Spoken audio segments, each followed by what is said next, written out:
William Shakespeare. A Bíblia Laica.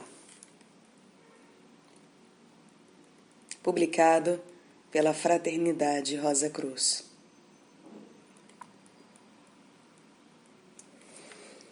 Os trabalhos de Shakespeare e a Bíblia são tesouros estreitamente relacionados com a vida cultural e espiritual dos povos ocidentais. Ambos são proeminentes entre as forças que construíram os melhores e mais duradouros traços de nossa presente civilização, incorporando todos os melhores princípios fundamentais existentes no âmago da vida.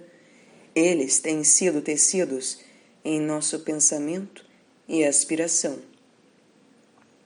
Inúmeras expressões que foram dadas àqueles princípios em arte e literatura têm sido diretamente inspiradas pelas escrituras sagradas, por um lado, e pela Bíblia laica de Shakespeare, por outro.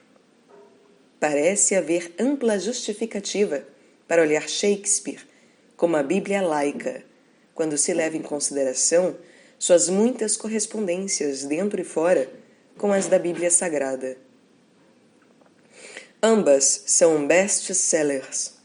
Ambas possuem uma coleção de livros, as Sagradas Escrituras tendo 66 e Shakespeare 37. Ambas têm textos apócrifos. Ambas suscitaram inumeráveis comentários.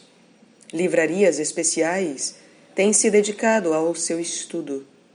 Em dicionários de citações, a Bíblia e Shakespeare lideram todas as outras obras. No volume de citações de Bartlett, o Novo Testamento e o Velho Testamento combinados tomam 36 páginas, enquanto que Shakespeare requer não menos que 122. Citações dessas obras-primas dotaram os autores com incontáveis títulos para livros e artigos. Uma simples expressão de um solilóquio de Macbeth, amanhã e amanhã, serviu de título para 11 livros. Muitas expressões bíblicas e citações foram inseridas em textos de Shakespeare. De acordo com um levantamento sobre este assunto, Shakespeare citou não menos que 42 livros da Bíblia e dos textos apócrifos. Shakespeare e a Bíblia são inesgotáveis fontes de inspiração. Cada época descobre neles o que mais necessita. Daí o fluxo de material explicativo desde a sua primeira aparição. A reinterpretação se torna necessária quando as condições mudam, quando o conhecimento se amplia e a experiência se aprofunda. Mas, apesar das mudanças, a Bíblia e Shakespeare continuam vivos. Em todas as épocas, as eternas verdades permanecem, e em nenhum lugar podem ser encontradas em plenitude, beleza e sublimidade com que encontramos tanto na Bíblia como em Shakespeare. Excluindo as Escrituras, as peças de Shakespeare constituem o maior estudo do homem. Abre aspas. Depois de Deus, escreve Alexandre Pushkin, o maior poeta da Rússia, Shakespeare é o maior criador dos seres vivos. Ele criou uma humanidade inteira. Fecha aspas. Estas peças lidam com a natureza externa e interna do homem, com o mundo visível e invisível. Os dois lados da vida, o material e o espiritual, são tratados com igual certeza e consistência. Os elementos sobrenaturais nos dramas não são invenções incidentais introduzidas com o propósito de efeitos teatrais. São fundamentais ao tema. Qualquer um que possua as chaves para a sua significação mais profunda compreende uma riqueza de sabedoria. Ninguém com conhecimento das doutrinas esotéricas pode ter qualquer dúvida quanto à familiaridade de Shakespeare com a sabedoria dos iluminados. Estudos ocultos de magia negra e branca recebem um tratamento esclarecedor em Ricardo III e na Tempestade, respectivamente. Os significados espirituais dos solstícios de inverno e de verão são desdobrados em Conto de Inverno e Sonho de uma Noite de Verão. Sob o véu da fantasia, o último é a transição virtual do ritual do casamento místico, como encenado nos mistérios eleusianos, nos quais o local do drama é uma floresta perto de Atenas.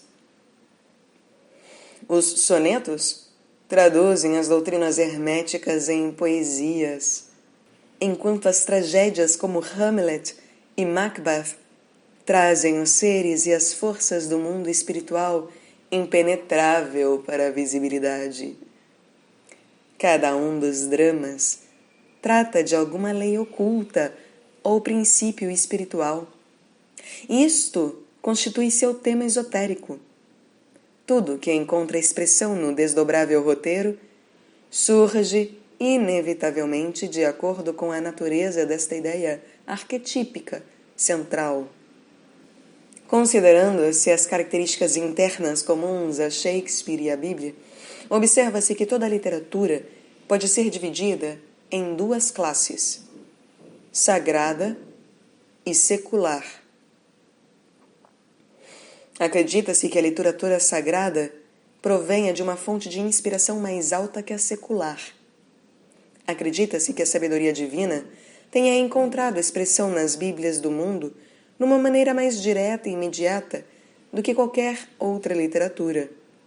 Em outras palavras, é uma parte da crença religiosa de todos os povos que nas Sagradas Escrituras Deus estabelece uma comunicação direta com o homem, revelando-se a si mesmo de um modo especial e comunicando àqueles desejosos de recebê-los mistérios pertinentes à vida espiritual interna e modos e maneiras pelas quais o homem progressivamente desdobra sua divindade latente. Com este conceito geral, o esoterista concorda plenamente. Há, no entanto, quem afirme que a distinção geralmente feita entre literatura sagrada e secular é puramente arbitrária e que, enquanto a classificação serve para o propósito útil, existe uma linha firme de demarcação, como muitas pessoas acreditam. Aqueles que mantêm este ponto de vista acreditam que a única diferença entre as duas classes é sutil, uma fundindo-se imperceptivelmente dentro da outra. Sustentando esta posição, eles sinalizam que elementos humanos certamente se introduziram nas escrituras sagradas e que as verdades sagradas recebem frequentemente expressão superlativa na literatura secular. Neste ponto, Swedenborg argumenta dizendo que, enquanto é verdade que a diferença é tênue, há um grau discreto. Isso quer dizer que há um ponto na escala ascendente de valores no qual um novo fator entra e um novo princípio se torna operante, e que resulta em trazer algo novo. Por exemplo, toda a vida é una, mas nem tudo o que vive é humano. Há vida na planta e no animal, mas quando uma planta adquire a faculdade de sentir dor e prazer e se torna capaz de locomover-se, ela se torna animal. E quando um animal adquire as faculdades racionais da mente, ele se torna humano. Graus discretos marcam a distinção entre reinos da vida e da natureza. Aplicando isto à literatura, Swedenborg observou que um grau discreto divide a literatura sacra da secular. A literatura sacra é, em princípio, puramente religiosa, mas nem todos os trabalhos religiosos são escrituras sacras. Para serem assim classificadas, eles têm que lidar com assuntos espirituais e também possuir um certo conteúdo interno, isto é, escondido debaixo da forma externa e envolto em história e biografia, é necessário haver na fábula e na parábola uma estrutura espiritual, um conteúdo esotérico claramente perceptível àqueles que desenvolveram em si o conhecimento espiritual necessário, mas irreconhecível por aqueles que não veem mais do que os seus olhos podem ver. Escrituras sagradas, além disso, são registros da vida, trabalho e ou ensinamentos de grandes salvadores do mundo. Consequentemente, elas lidam exclusivamente com os mistérios espirituais mais profundos que o homem consegue alcançar. Resumindo, podemos dizer que a literatura que lida com a vida espiritual é a construída em torno de mestre e salvadores do mundo. E, além disso, se revestem de uma estrutura baseada nos mistérios. Torna-se, em virtude desses vários atributos e elementos, escrituras sagradas. Todas as outras literaturas têm menor classificação. Voltando à análise da literatura não sagrada, encontraremos, por sua vez, que ela se divide em duas. Na primeira, temos a literatura que é possuidora de um sentido interno. Na segunda, o externo somente. A primeira, como as escrituras sagradas, está fundamentada nos mistérios e contém, na sua forma externa, um véu de sabedoria arcana claramente organizada, enquanto que na outra classe, tal esoterismo não está presente. Para o exoterista, esoterista com X e não com S, tal distinção que fizemos não é aceita como sendo válida pela simples razão que a existência a qual chamamos de gnose divina ou doutrina secreta é completamente irreconhecível. Há trabalhos sobre assuntos espirituais, experiências religiosas e mesmo sobre os mistérios que não possuem este sentido interno. Eles podem ser trabalhos altamente inspirados, contudo, simplesmente estruturados. Por outro lado, temos trabalhos como os dramas de Shakespeare, que o mundo não reconhece como literatura espiritual, mas que, em virtude de sua dupla estrutura, cultuam um compêndio de sabedoria iniciática só comparável à das escrituras sagradas. Daí ele ser a Bíblia laica. A verdadeira autoria dos trabalhos que levam o nome de Shakespeare pode ser percebida através do véu que esconde os guardiães dos mistérios. Lá podem ser encontrados os iluminados da raça, os custódios da sabedoria sem idade, donos da verdade que liberta o homem. Lá, irreconhecíveis e desconhecidos para a maioria da humanidade, está aquele grupo de exaltados seres, a quem chamamos irmãos maiores, que realizam no mundo, de tempos em tempos, através de adequados e qualificados instrumentos humanos, revelações muito necessárias para seu desenvolvimento.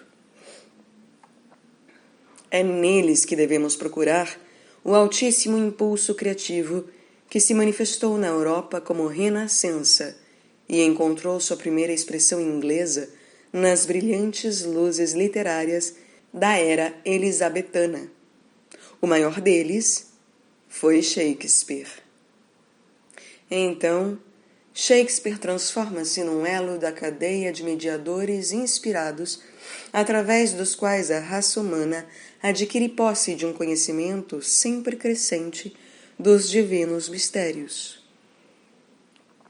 As obras de Shakespeare, assim como os dramas musicais de Wagner, o Fausto de Goethe, a Divina Comédia de Dante e muitos outros livros de igual valor, são designados esotéricos, embora de literatura exotérica. Eles são comunicações diretas dos centros planetários da divina sabedoria. No caso de Shakespeare, a fonte foi a Escola Rosa Cruz da sabedoria ocidental. Para o esoterista, nenhuma outra evidência disto é necessária, senão os trabalhos mesmos. Mas sinais específicos, ocultamente transmitidos, estão também presentes nos dramas. Em Trabalhos de Amores Perdidos, uma cena completa e dedicada à revelação da conexão Rosa Cruz, mas está tão engenhosamente envolvida na brincadeira das palavras que só possuindo a chave para o seu significado velado se poderá ler corretamente. A cena se fecha com um comentário dirigido ao Goodman Do, representante da multidão que nada percebe e que durante toda a cena não falou uma só palavra. Não, vem sua resposta. Nem entendi nada. Shakespeare foi chamado a Máscara Rosacruciana. Max Heindel é a autoridade para a citação de que as obras que trazem o nome de Shakespeare e aquelas que trazem o nome de Bacon foram influenciadas pelo mesmo iniciado Rosa Cruz. Outros escritores ocultistas apontam para uma conclusão similar. Na classe de literatura que aqui descrevemos, os dramas de Shakespeare se mantêm supremos. Não são trabalhos religiosos, não são cristãos nem budistas ou escrituras hindus. Eles são o que chamamos de dramas seculares, ou peças mundiais, se preferir, mas tão transcendentes em sua beleza e tão luminosos em seu conteúdo interno, que têm cativado milhões de espectadores durante suas apresentações ininterruptas nos palcos do mundo desde sua aparição há centenas de anos atrás. As pessoas veem e leem as peças por prazer e lazer. Fazendo isto, elas se expõem a uma mágica que, por sua natureza, trabalha no seu interior despertando modelos básicos do bem, da verdade e da beleza, impregnando com impulsos que elevam no caminho em direção a Deus. A influência mágica que esses trabalhos exercem deriva daquele elemento que fluiu para dentro deles, vindo de níveis super-humanos. Estes elementos são puramente espirituais. É a sua presença nos dramas que verdadeiramente faz das peças de Shakespeare a Bíblia laica da humanidade.